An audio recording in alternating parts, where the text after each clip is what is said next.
भारत की धरती पर जब रशिया के राष्ट्रपति व्लादिमीर पुतिन उतरे तो माहौल सिर्फ एक राजनीतिक दौरे का नहीं था। हवा में एक अजीब सा भार था, जैसे आने वाले दशक की दिशा तय होने वाली हो। 2 दिन, 19 समझौते और एक ऐसी कहानी जिसकी गूंज आने वाले सालों तक सुनी जाएगी। लेकिन सवाल ये है कि इन समझौते से दोनों देशों को हासिल क्या होगा। रशिया ने ऐलान किया है कि वह भारत को कच्चा तेल, नेचुरल गैस, रिफाइनिंग पेट्रोकेमिकल और न्यूक्लियर क्षेत्र में सप्लाई जारी रखेगा। इसका मतलब ये हुआ कि पश्चिमी देशों के तमाम दबाव के बावजूद एनर्जी सेक्टर में भारत और रशिया के बीच पहले से भी अधिक सहयोग दिख सकता है और भारत रशिया से कच्चा तेल खरीदना जारी रख सकता है।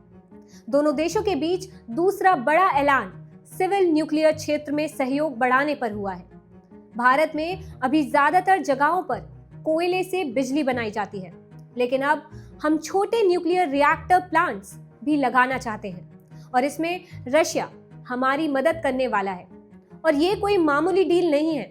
इस पूरी टेक्नोलॉजी में पूरी दुनिया में रशिया को सबसे आगे माना जाता है और जब रशिया हमें इस क्षेत्र में सहयोग देगा तो भारत का वो लक्ष्य पूरा हो सकता है, जिसके तहत हम साल 2047 तक छोटे न्यूक्लियर रिएक्टर से 100 गीगावाट बिजली बनाना चाहते हैं, जबकि अभी हम इसे 8 गीगावाट बिजली ही बना पा रहे हैं। भारत और रशिया के बीच तीसरा सबसे बड़ा ऐलान ये हुआ है कि दोनों देश आपसी व्यापार को 100 अरब डॉलर यानी 9 लाख करोड़ रुपए तक लेकर जाएंगे। अभी दोनों देशों के बीच एक साल में 5,80,000 करोड़ रुपए का सालाना व्यापार होता है, जिनमें भारत का घाटा बहुत ही ज्यादा है। भारत रशिया से 5,29,000 करोड़ रुपए का सामान खरीदता है, जबकि उसे सिर्फ 41,000 करोड़ रुपए का सामान बेचता है। इसी मुलाकात में यह भी ऐलान हुआ है कि रशिया अपने देश में भारत के लोगों को काम करने के लिए नए मौके देगा।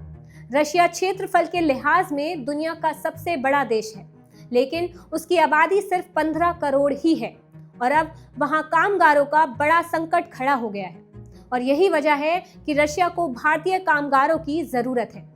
आज रशिया एक साल में भारत के 10 लाख लोगों को भी नौकरी देने के लिए तैयार है।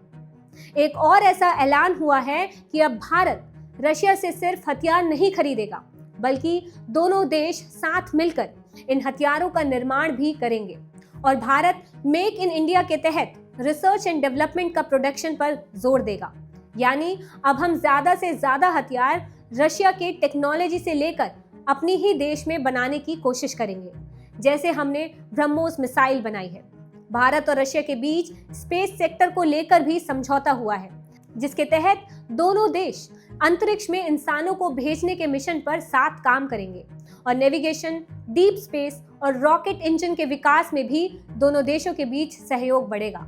राष्ट्रपति पुतिन ने यह भी वादा किया है कि वो संयुक्त राष्ट्र की सुरक्षा परिषद में भारत को स्थायी सीट देने का समर्थन करते हैं और रशिया साल 2026 में भारत को ब्रिक्स की अध्यक्षता देने का भी समर्थन कर रहा है।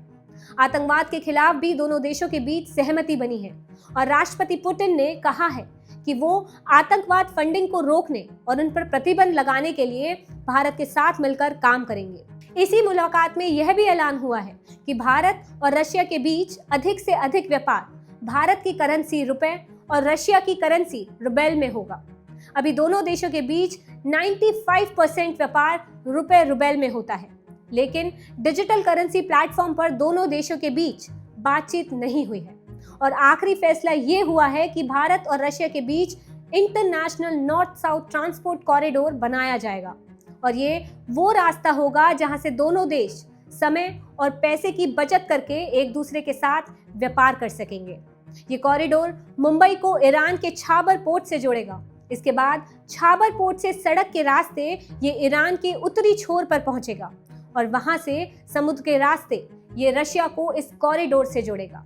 अगर ये कॉरिडोर बन गया तो भारत से रशिया सामान पहुंचाने में जो 30 से 35 दिन लगते हैं, उसमें 20 से 25 दिन ही लगेंगे।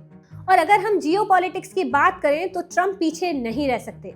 जी हाँ, यहीं से शुरू होती है यूएस की कहानी, क्योंकि जैसे ही भारत और रशिया ने न्यूक्लियर, रक्षा, स्पेस और व्यापार में इतने बड़े कदम उठाए, वॉशिंगटन की निगाहें और भी तेज हो जाएंगी। यूएस चाहता है कि भारत इंडो पैसिफिक में उसके सबसे मजबूत रणनीतिक पार्टनर बने, चाइना को बैलेंस करे और रशिया से दूरी बनाए। लेकिन भारत ने इस दौर में साफ संदेश दिया है कि वह किसी एक खेमे का हिस्सा नहीं रहेगा। जहां यूएस से टेक्नोलॉजी, वेस्ट से मार्केट और सुरक्षा ढांचे की जरूरत है, वहीं रशिया से ऊर्जा, रक्षा और जियोपॉलिटिकल स्थिरता की साझेदारी भी उतनी ही महत्वपूर्ण है। सरल शब्दों में कहें तो भारत ने बड़ी खूबसूरती से अपना खेल खेला है। यूएस के साथ कॉर्ड चलता रहेगा, रशिया के साथ न्यूक्लियर रिएक्टर, रॉकेट इंजन और हथियार भी आगे बढ़ेंगे। भारत इस समय दुनिया के सबसे संतुलित पावर प्लेयर्स में से एक बन चुका है। इस दौर का असली नतीजा ये है कि भारत ने साबित कर दिया है कि उसकी विदेश नीति किसी दबाव से नहीं, अपने हितों से चलती है। यूएस इसे चाहे जैसे पढ़े, लेकिन भारत ने अपना संदेश साफ लिख दिया है। रशिया के साथ रिश्ते पुराने हैं, यूएस के साथ रिश्ते नए और जरूरी हैं, और भारत दोनों को साथ लेकर चलने की क्षमता रखता है। अगर आपको हमारा वीडियो पसंद आया हो तो बजर बट्टू दुनिया को लाइक, शेयर और सब्सक्राइब करना ना भूलिए।